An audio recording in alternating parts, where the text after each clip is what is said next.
we all have a reason for wanting to meditate and practice the spiritual path. For some people, meditation is pretty much like yoga or doing exercise.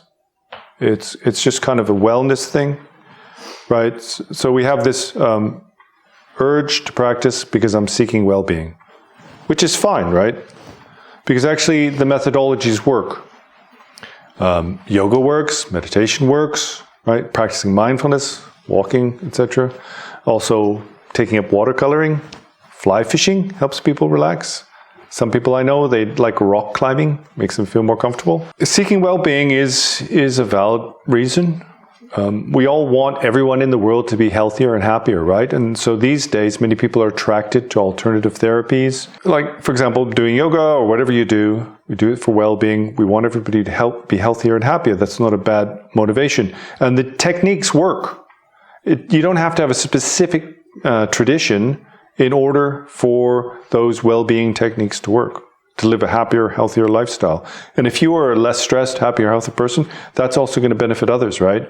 If you don't come home, like shout at your wife or something like that, because what do you normally do, right? Normally I go out and get drunk and then I'm like a really angry person, whatever it is, then it's a good thing for the world. And that's a valid motivation. And we're not looking down on that. So this first one is kind of focused on my well-being, although it is helpful for others. But it's like, I want to feel better. And many of us feel like, well, I'm traumatized, I'm sick, I've got issues and problems. So it's kind of self-centered. It's not wrong, right? Everybody deserves to be happy. But this important point there is because self-concern ultimately causes a lot of problems in the world. Because if everyone is looking for their own well-being first, then we all compete with each other for the same resources, the same space, the same environment, right? This environment's lovely, but if everybody's like, this is great, I want to live here too, and they all come piling in, it's lost, right? So the second one is this wish to be like a better person. I think a lot of people who I speak to, who come to spiritual path, they say, I want to meditate because I want to be a better person. I want to be, calmer and less angry, and I want to be able to benefit others. That's really good motivation. And how you will do that is, for example, having a calmer mind, right? Being more relaxed, chilled out, and it will also work. But when you say, I want to be a better person, then immediately, it's the same with the first two. What is well-being and what is being a better person? So for some people, for example, in the first one, I want well-being, I want to be healthy, etc. For some people, it's like they have to have a really quiet environment where nobody bothers them, right? And I can only eat this kind of food. If my food has salt in it or has an additive, it's not going to be good for me. And this has a tendency to make people very small-minded, right? Because the outer conditions need to match my needs. And likewise, when I look at what does it mean being a better person, well, for some people, for example, I'll tell you a story. We've got lots of people in our monastery in Nepal, Westerners, and often their family will come and visit. And my teacher encourages this so they don't worry about them, right? Because the first thing that comes to mind in the West, when your child or something goes off to a monastery in Nepal, they think, is this a cult, basically? In fact, there's this one Annie, so Annie's like a nun. She had a really good job in Britain. And she was like a judiciary type job or something, really well-paid job, good job. And her father was a doctor. And then she disappeared to Nepal, became a nun. And he thought, and her mum thought, oh my God, and they're Christians as well. They thought, oh no, she's joined a cult. What's going on? So the father came to visit. And him and his son actually came to visit, and they had a great time. They enjoyed talking to people and to see what we were up to. And he was really pleased at the end because he saw that his daughter was just doing something she really liked to do, meditate and study, right? And there was nothing else going on there. But at the end, because the teacher always says if visitors come, he'll warn you if you come here, if you come to this place in Sekar, that he'll make you stand up. So the dad stood up and he said, I really like what's going on here. I was worried about my daughter, and I see this is a really positive thing, but I'm just wondering, why do you guys just sit around here on your bums? Why don't you go out and help people? Right? So there's this idea of what it is to help another. The second one, I want to be a better person, I want to help other people. We have different ideas about that. For example, Carson works in the healthcare service, right? That is really beneficial to people. That's a beneficial thing. But if you've worked in medicine or in hospitals for any amount of time, what you'll know is there's a kind of limit. For example, my mum was ill for 3 years, and basically the doctors couldn't do anything about it. She had complex medical problems, and like as much medical knowledge as you had, you're not really going to make her life better. There's different things that would make her life better. Dealing with her dementia, her psychology, these sort of things, how you relate to a person. And we like to think, like science likes to think, we can find the solutions through medicines and chemicals and treatments. Ultimately, when somebody's chronically ill or somebody's, probably got no choice but to get worse, for example, when you have dementia, then what's going to help them is how you relate to them. And if they can find some peace or ease in their life. And likewise, when you see somebody in the street, right, who's homeless, somebody who's not very skillful, right? I want to be a better person. I want to help people. Will come and think, oh, there's this poor guy. I'll give him $50. Give him $50. Next day you come and he's died from a fentanyl overdose, right? So it's not that skillful. What's what we call skillful means. The next person comes along and says, well, that's not going to do him any good. If you give him some money, he's just going to buy drugs and it's going to be worse for him. I'll give him a donut and a cup of coffee. That sounds better, right? Because he needs food and like a donut, cup of coffee is not going to kill him. And he can't trade it for something, although this does happen. If you give, it happens in India, for example. People will beg, and they'll beg for things like food, and then they'll sell it, use that money for something else. But it's like seen as being more skillful. But the problem is, the next day, tomorrow, he's in the same position. He's a drug addict, he doesn't have any money, and tomorrow he's got the same problems. You've just put it off by one day. Next person comes along and says, what you need is you need to educate this person or change their mind, like through therapy, right? 12 steps. They have to change their way of thinking. So it's like that. What it means to benefit of another evolves with your view. And when the Buddha looked at this situation, he came up with his own strategies. And it was related to this, the way of thinking. And not so much about food, water, medicine, etc. Of course, those are important. He said it was important. But ultimately what you need to do is give somebody a correct way of thinking. So what motivates you to practice? Well, I'm seeking well-being. I want to be a better person. In terms of religion, it's generally like God is supreme. So I want to venerate and serve God. Buddhists are atheists, essentially. We don't believe in a creator God. And I'm not knocking it, right? If you're a Christian, if you're a Jew, whatever religion you have, if you have a deep faith in your God, and that's actually a wonderful thing. That's just a different motivation.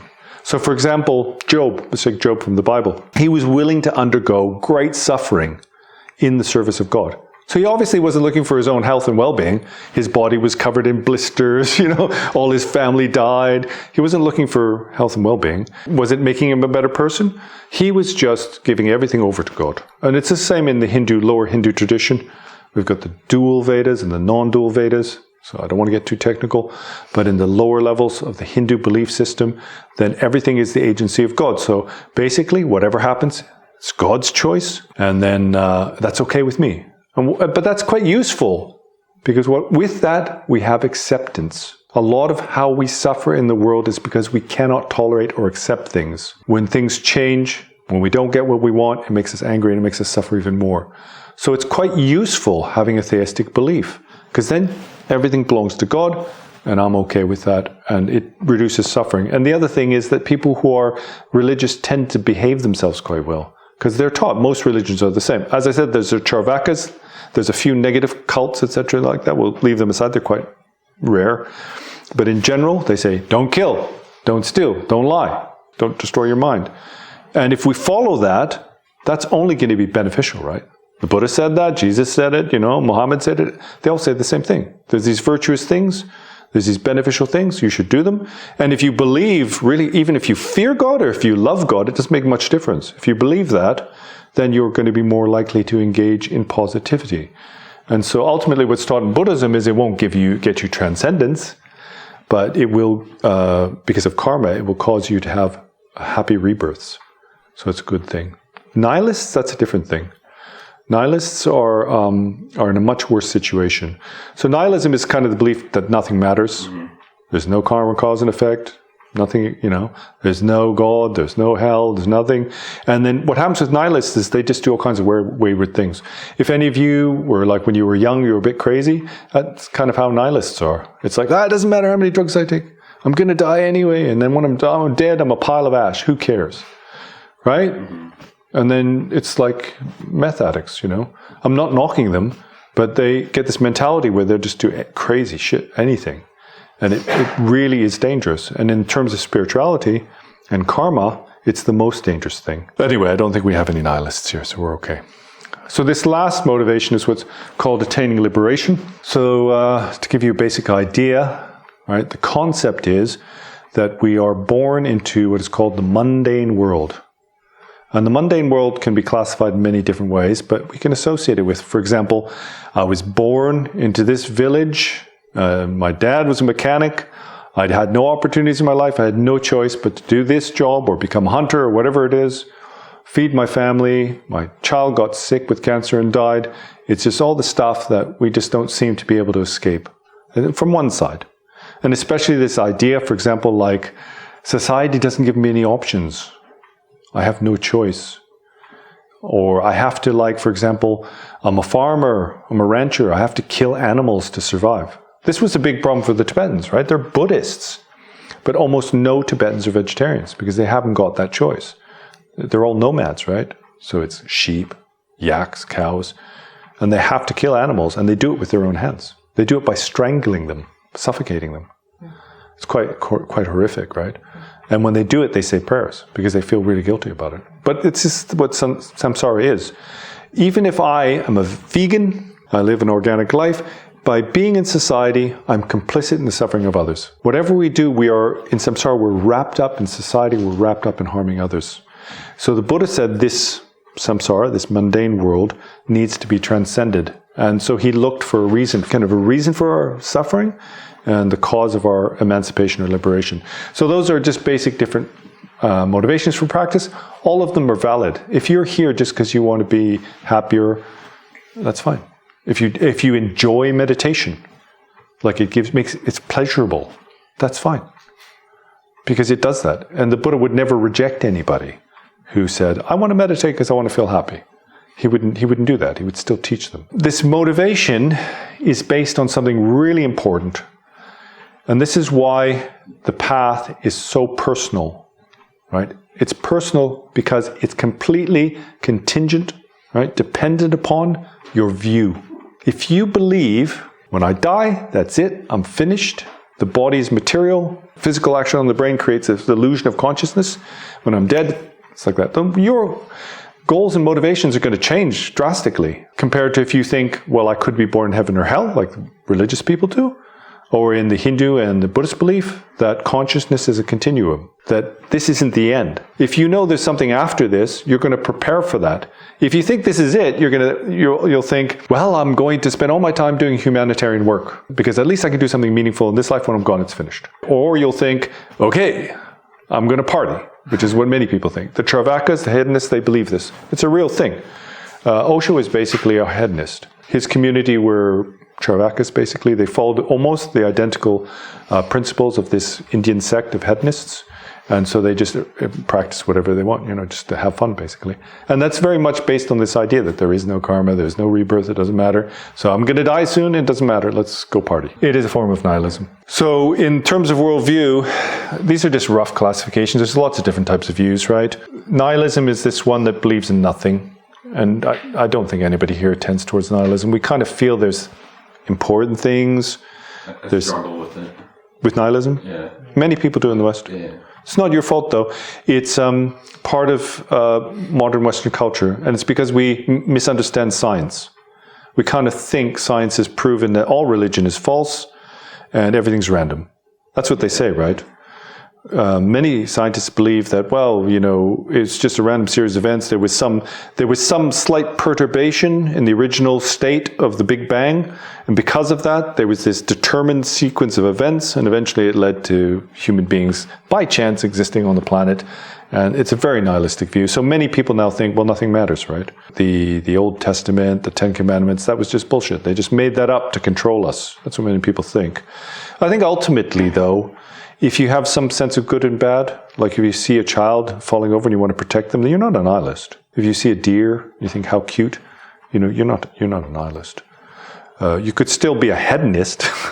That's quite dangerous, right? Just pleasure seeking. It's not saying you have to be like some kind of saint or monk or something like that. What happens is that we get radicalized by our negative emotions. For example, if you read lots of social media and you see, those Israelis are doing terrible things, those Islamic people, they're doing terrible things, then it just stirs up the mind and increases our hatred and desires like that as well. So somebody who can partake of the world but not be sucked into it is kind of safe. But some of us aren't like that. Some of us have a really strongly addictive behavior, and so it's really dangerous. But everyone in samsara is addicted. It's not just people who drink alcohol and take meths and things like that. That's why we're here. We're addicted to pleasure, and we're also addicted to outrage and things like that as well. That's why social media is going crazy, right? So nihilism is quite a difficult position. Many people are basically nihilists, but true nihilists are rare. I knew some guy who was quite a nihilist. He self-identified as like a Satanist. He just took his car and he drove through like the front gate of a military compound in the States and ended up in prison. He was just nuts, right? It was just like rock and roll. He was like into heavy metal and stuff. It's just crazy, right? Did he have a political cause? Or was it No. Random? Well, God knows what he was thinking. He's nuts. I mean, but he had a very nihilistic view, right? It's like crash and burn, doesn't matter. There's some people like that. And then true nihilists are quite dangerous because they can, things like, if I abuse people, it doesn't matter. I think most non-dualists these days, non-dual zombies, are basically nihilists. It's like, I've gone beyond dualism, I can do whatever I want. So, you just stole my phone, something like that. It's like, no, I've gone beyond duality. I can't steal things. There is nothing to steal. It's difficult though, because for those people, they really have an entrenched sense of duality. So if you steal their stuff, they get really upset. But if they do something to you, it's okay, right? So something to be careful of. It's based on nihilism, but most people aren't really nihilists, right? I think most people here, when I've spoke to you before we started, you're thinking about making yourself a better person, being healthier and happier. That's not a nihilistic view. That's a belief that there is something better to work for, right? So it's important. Materialism is probably the main thing that we have now, and it's backed up by scientific belief. So science kind of tells us that by studying the material world, we'll get to increase our knowledge, and based on that, then we'll bring happiness. So most scientists think, well, all we need to do is have more funding, and then we can find a cure for cancer, and et cetera, et cetera. And we can find the causes for autism, et cetera, and then we'll just invent a sort of nanites or something like that you can put in your body and you'll be healed, and that's fine. But they believed this in the past, right? If we just develop nuclear energy, we'll solve all the world's problems. That's what they said in the 50s and the 40s, right? They had this idea that the reason why we fought is because we didn't have enough resources. It was a very materialistic view, and most people are like this. But the negative consequences is that we've become so materialistic that we're kind of bound into this global system of producing more stuff cheaper and faster, and it's destroying the planet, right? And it's causing a lot of conflict. Many people say this. They say the shopping malls and Amazon are the new kind of temples of the modern age, digital temples and things like that, where people go to worship consumerism. So that's one side of it. But the other side of materialism is thinking that everything is just stuff.